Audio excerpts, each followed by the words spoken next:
I wake up in the morning to the smell of gun smoke and weed.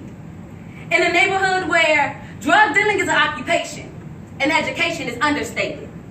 I get loud and snap my fingers with a flick of the neck when I get upset. Hold on. Did you just ask if I'm ghetto? I put peanut butter on my waffles when there is no syrup. And I can eat oodles and noodles with hot sauce for breakfast, dinner, and lunch. Kool-Aid, chilled, pork and beans and hot dogs with sugar. My favorite struggle meal. See, I'm not from the suburbs with green grass and shiny cars, but Southeast DC before gentrification, where dirt is your grass substitute, and jalopy is the name of our hoopty. Go from laughing and lounging to ducking on the ground at the sound of a round, looking around to make sure none of my fam got shot. Step outside on this pavement of pain. Dead bodies sing more than birthdays. Welcome to where failure is an option. Snitching will get you got. Even the lawyer will have to watch their own backs. So, I guess my reality makes me ghetto. Apartments where the only pets that are allowed is roaches. You have company over and you're trying to keep their attention because above their heads a roach is crawling. And this time it's a big one.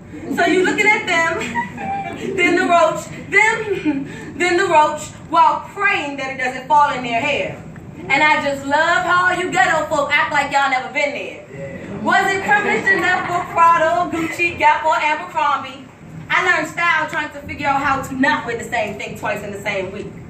See, misfortune birthed my creativity. I style struggle with fashion sense. I know my role, I'm no model, but honey, I'll work this ghetto shit. So, I guess my circumstances make me ghetto. Dudes around here only change clothes when they got somewhere to go. DC, that is. Jeans low, pockets full, always checking for 5-0. See, the block is the runway.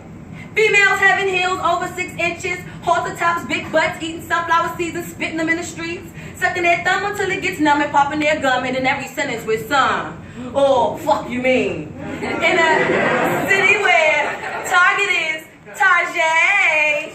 Gap and Old Navy have major competition with local stores. We are one shooters in all days. So, I guess my environment makes me ghetto. You thought I was because I am resourceful. Resourceful enough to literally weld a few pennies to make a dime. Go grocery shopping with $20 where you normally leave out with 2 bags, boo-boo. I might leave out with 5.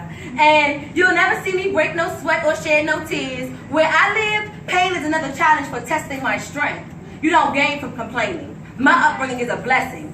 Book smart plus street smart equals a simple solution to any problem. See, there is always a positive when I'm a part of the equation. Where I come from, there's 2 ways out of every situation. You are either seeking to live life or reaping death. It's our choices that determine what we become labeled as. Ghetto is not a lifestyle. It's the effects of poor living conditions. Ghetto is the backbone of my existence. I could get gutter or be glamorous in the same sentence. Call it PTGS, post-traumatic ghetto syndrome. Don't misdiagnose. I know where I'm going, but will never forget where I come from. Excuses left to the incompetent. I'm in competition with my accomplishments. Ghetto by nature. Evolving like nature. Made in the image of my creator. You so focused on what's ghetto, how about you inquire about my greatness? Thank you.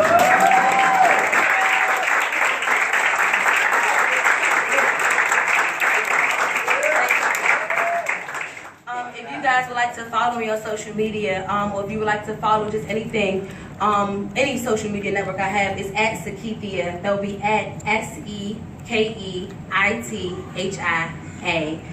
Also, I have a website as well, and it'll be www.sekithia.com. Again, that's SEKEITHIA.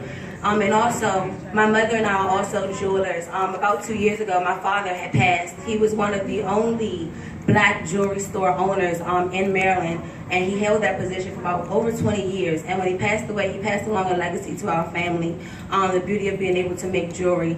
I'm also in Atlanta to be able to go to school and to continue in that craft so that I'm able to become a better metalsmith. But if you guys are interested in the jewelry that I'm able to make and create with, along with my mother, you can feel free to follow us on Instagram at Adorn Me Goddess. That's ADORNMEGODDESS. We also have a website on Etsy as well, so if you go to Etsy and type in Adorn Me Goddess, you'll be able to see some of the unique jewelry that we make. It's pieces that you're able to wear every day, as well as a few statement pieces, so feel free to check out our handcrafted jewelry. I'm going to do one more piece, and I'm going to get on out of you guys' way.